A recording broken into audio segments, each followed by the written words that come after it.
ขั้นเลขออก36ล่างนี่ใส่กระสอบพุ่นบ่เอากระสอบหน่อยมาใส่เงินปาดนั่นบ่คือมั่นใจคักแต่เอาว้าวคือมีเลขแต่ไหนแต่ว้าวมาแม่เป็นหยังบ่แล้วอัน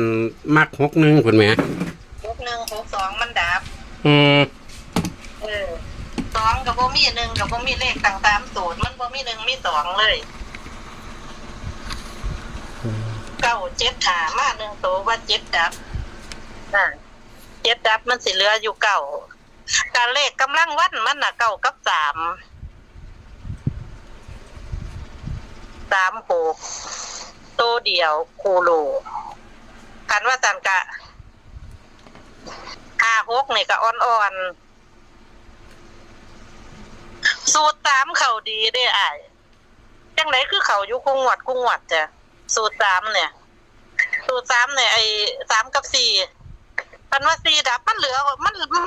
อยู่อัน3ตัวเดียวสูตร3สูตร2กับ0กับ6 0กับ6นี่มันบ่มานำกันเด้น้อยที่สุดที่มันสิมานำกันตั้งแต่เฮ็ดเลขมานี่น่ะนะสูตรที่2น่ะมันสิมาตัว10น่ะมันสิไปบนโตหน้านี่สิไปอยู่บนหลายแต่อยู่บน10งวดนี่สิลงล่างแค่งวดเดียวนอกนั้นขึ้นบนเบิด0น่ะเลขอันเลขบนนี่ได้ตัวใดได้9กับ0บ่9กับ0มา1โต7กับ2มา1โตก็ยังว่าอันว่า7ดับมันเหลือ2ตัวเดียวถือก็ถือบ่ถือก็ไว้งวดใหม่เอาเท่านี้เล่นเท่านี้เงินยังหายากแม่นอยู่เล่นแม่นยังหลายโตแท้เอาคืออ้ายว่าแล้วว่านึงเล่นน้อยๆโตยังถือเนาะอันบนนี่ถ้าวิ่งก็วิ่ง9บ่บนน่ะบ่บนอันให้รักอัดเสียงกันอีกซะละเด้ออย่าไปอัดไว้แล้วโอ้เฒ่าพี่บ้านเนี่ยอย่าอัดอย่าปล่อยเด้ออันบนนี่วิ่ง9กับ0เนาะ9กับ0มา1โตมันบ่มานํกันกันยังว่าตั้งแต่เฮ็ดเลขมานี่มันบ่มานํกันเด้โอ้ยมันสิมีหยังมันมี02กับ92หั่นล่ะแค่2โต2คุ้มตัวนี้002กับ92อย่าเอาเสียงข่อยลงเด้ออย่าเอาเสียงข่อยลงอันนั้นบ่ได้บ่ฮะอันนั้น93บ่ได้บ่93บ่ได้93ดับล่างดับบนก็ยังว่าเลขล่างน่ะของน้องนั่นเบิ่งเด้อมันสิดับอยู่บ่งวดนี่ผู้เทื่อมันก็อยู่อิงติ่งอยู่เด้56ก็ดับ76ก็ดับ90กับบ่เดี๋ยว90กับมานํกันยากจิ90ก็ดับจ้ะแต่90ก็บ่ได้มันสิมีหยังคันบ่อัน96กับ63เหลืออยู่เท่านี้คันว่า7กับ5ดับเนี่ยมันสิเหลืออยู่9ตัวเดียว6กับ0มันบ่มานํกัน6กับ0บ่มานํกันคันเอาสูตร2เป็นตัวหลักก็96กับ63เพราะว่า93ดับล่างดับบนเหลืออยู่2ขุมเลขล่างเหลือ96กับ63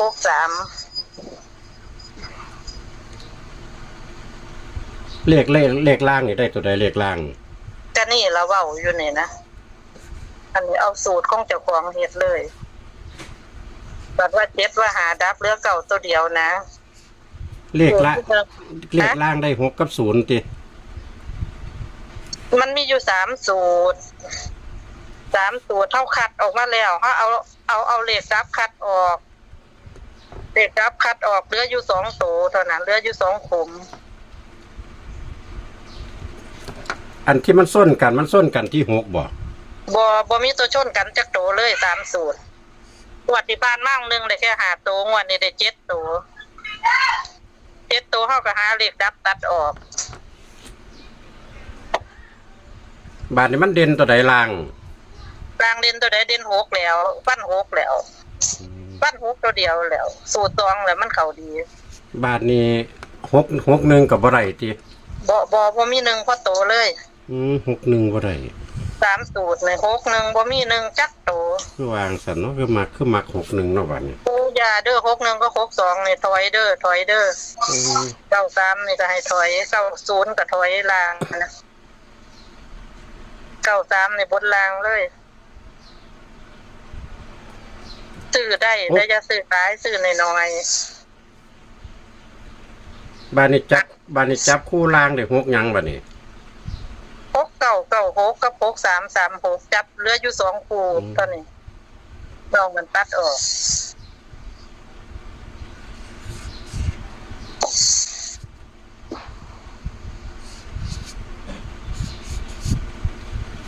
สูตรล่างน่ะมันมีอยู่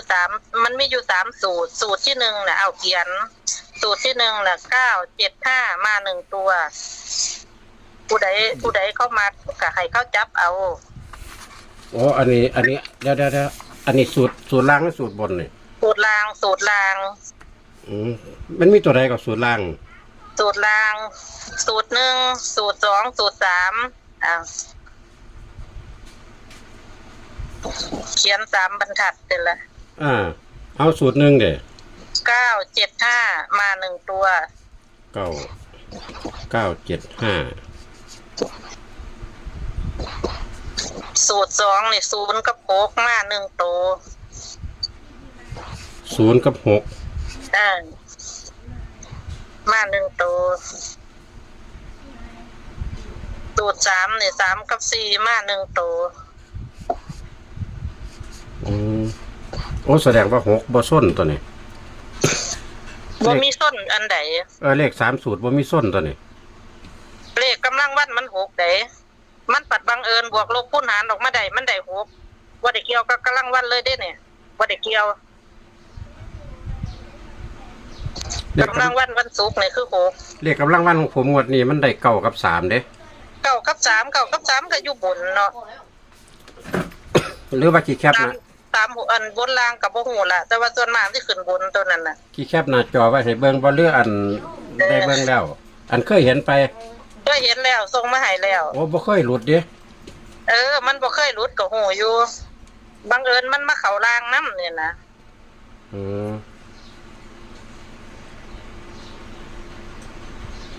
จับให้แค่2คู่ยังว่า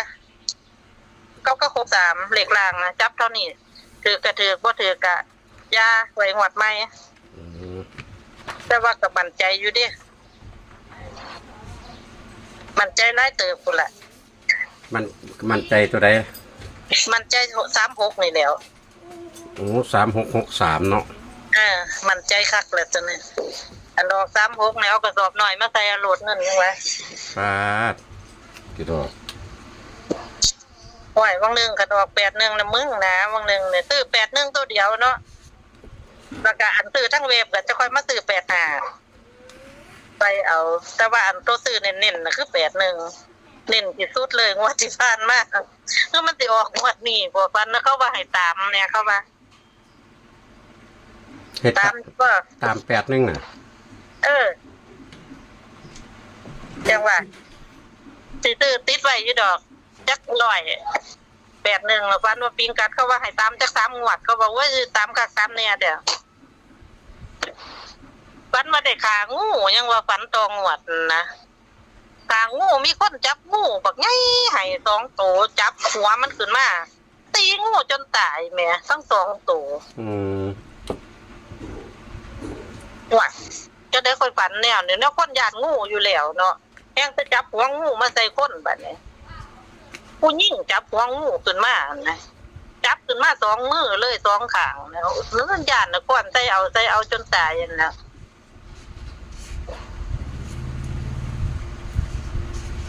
อัน81ที่เลขฝันน่ะ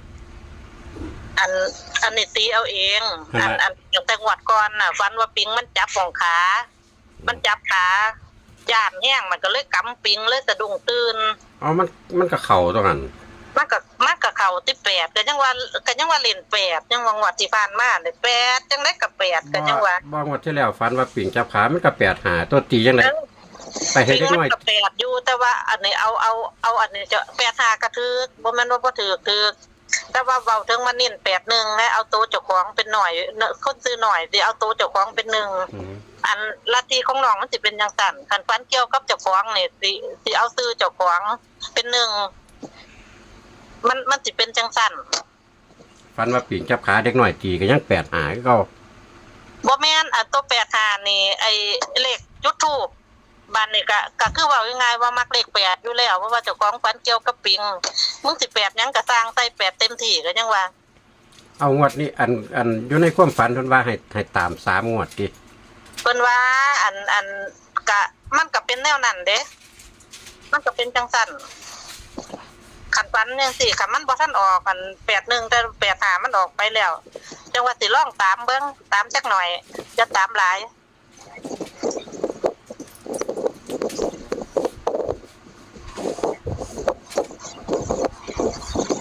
ไอ้นั่นมันสิเหลืออยู่ตัวหนึ่งเด้ อันใด 2กับ7 5กับ8มันสิเหลืออยู่ตัวหนึ่งเด้ทุกงวดเลย อืม ไล่ย้อนหลังเบิ่งเด้อไล่ย้อนหลังเบิ่งคันว่าบ่เชื่อน่ะไล่ย้อนหลังเบิ่งเอ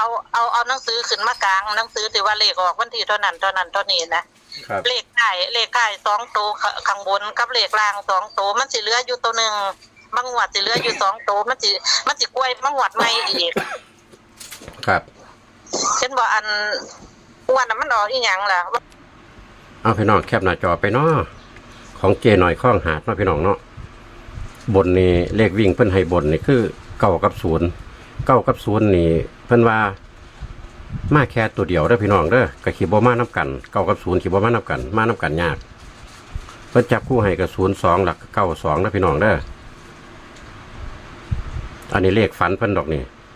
ในความฝันเพิ่นว่าให้ตามจัก3งวดว่าซั่น81เด้อพี่น้องในความฝันของเพิ่นอันนี้เลขฝันดอกพี่น้องล่างนี่วิ่ง6ก็คือ96แล้วก็6336เพิ่นว่าให้นักแน่ก็คือนี่เด้อพี่น้องเด้อเพิ่นว่าให้นักแน่คือ36เด้อพี่น้องนี่เพิ่นให้นักที่36เด้อพี่น้องเด้อ63นี่เป็นตัวร่อง96ก็เป็นตัวร่องเด้อพี่น้องเด้อเอาพี่น้องเฮาแคปหน้าจอตามนี้ครับผม